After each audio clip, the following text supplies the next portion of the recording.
Hey everybody, it's Rob the History Smith here doing a follow-up to the video just released about recrowning a barrel.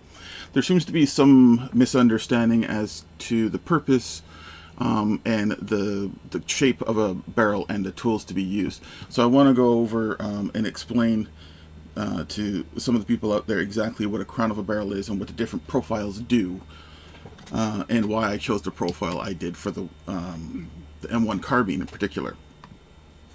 So I've drawn here the shape of the M1 carbine, and you can see that it's rounded as opposed to straight. And there's a cutoff point on a barrel where it's crowned, and this would be the cutoff point here. You can see that's where the rifling stops, and in this case it's a conical shape, so it has a smooth transition. And in the case of the M1 carbine, it carries all the way around to the outside of the barrel. The reason for this crown in the first place is, so what happens when you fire the rifle, you have your explosion back here, and then your bullet is propelled down the barrel. And what happens when it leaves the barrel is you have gases, and those gases have to go somewhere. And they have to leave at an even rate. So as the bullet passes by, so the bullet's already now out here, right? The bullets come along the path, and as soon as it hits this crown, the gas is going to want to release, and in this case the gas will come out, like so. The importance of the crown being true, meaning it has to be at a 90-degree angle. I'll get rid of this one here. So it has to be at a 90-degree angle at this point, so you want this to be 90 degrees. If this is canted in any way from damage or mismilling, what's going to happen is you're going to have an uneven escape of gas. So you're going to have higher pressure on this side here, so a high pressure here, and a low pressure here, because the gas is going to escape here first, and what's going to happen is going to induce a wobble in the bullet, so it's going to want to rotate the bullet in that direction. If the crown is just uneven like that, if it's damaged, nicked and damaged, that rotation could be a little more random. It could send some a little straighter, some a little off, and so forth. So that's the point of a crown and what it does. The crown is there to protect the rifling, so it doesn't get damaged. Now, in the case of the M1 carbine, the damage was so great that it had upset burrs all across the entire length of the barrel.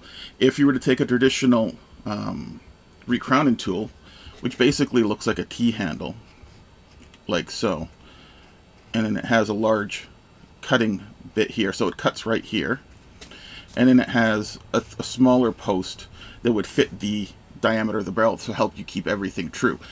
This is great if it's just the crown that's been damaged, like down in here, or if it still needs to be a true barrel. And in the case of the M1 carbine, this was not true. This was all damaged, so the file had to come in and just nick off the very top part of the barrel, or else you couldn't even use this tool in the first place. A second kind of tool, and keep in mind these are made out of carbide or high carbon steel, much tougher than the barrel. It's a deburring bit. It looks something like that. In order to use that properly, what you have to do is you have to clamp the barrel properly in a vise. Not a vise, sorry, in a drill press, and make sure it's 90 degrees all the way, or it has to be completely true. Another way to do it is put it in a lathe. Most people don't have lathes. The majority of the people I've seen milling barrels will tend to put them, not milling, crowning barrels tends to put them in a drill press and do it that way. This is very problematic because it removes a lot of material quickly.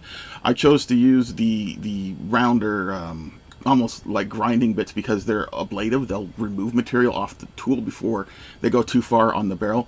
These will eat a barrel up so fast, and they're very easy to make a mistake with. You have to be very precise in your setup, and a lot of home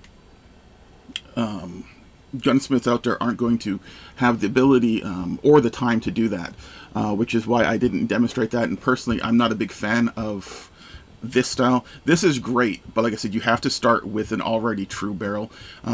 This is something you'd want to use for a new barrel construction, something like that, where you're starting off with a very nice finished piece, or you've cut down a barrel, you've milled it, and then you have to recrown it, where you're starting with a very true surface.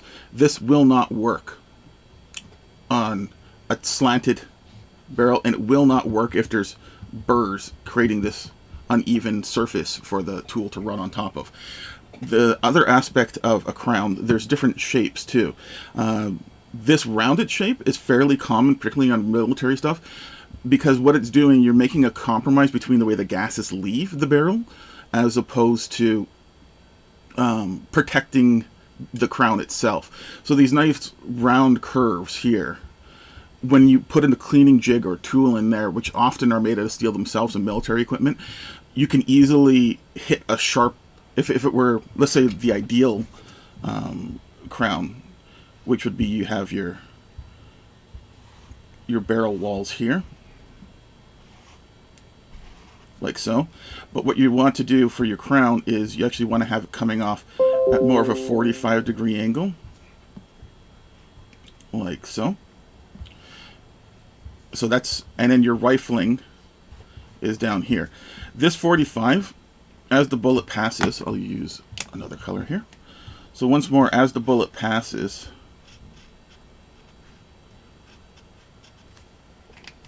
this 45 will give you a better and more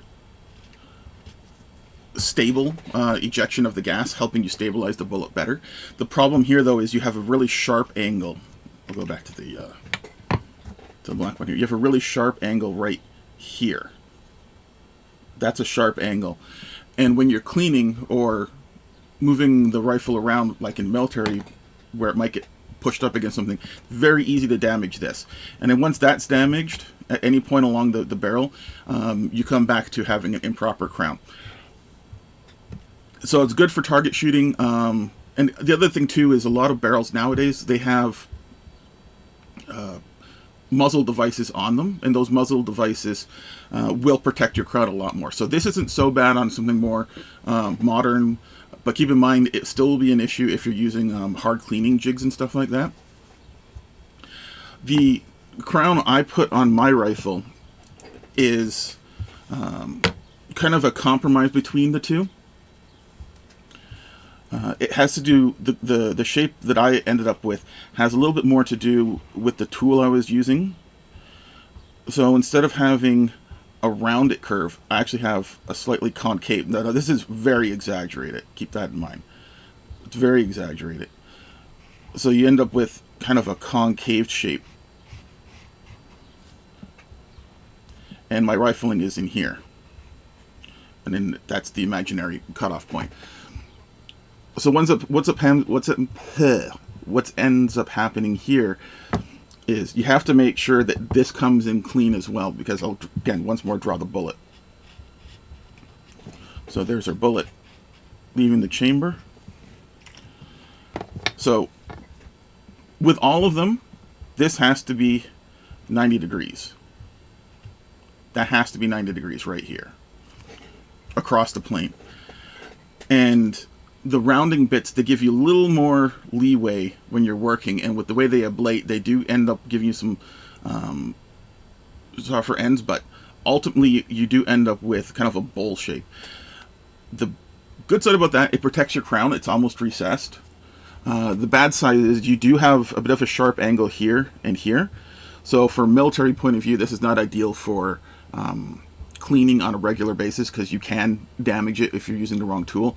The other thing I want to say too, a lot of people will say, well, you never clean from the barrel anyways. That's not true.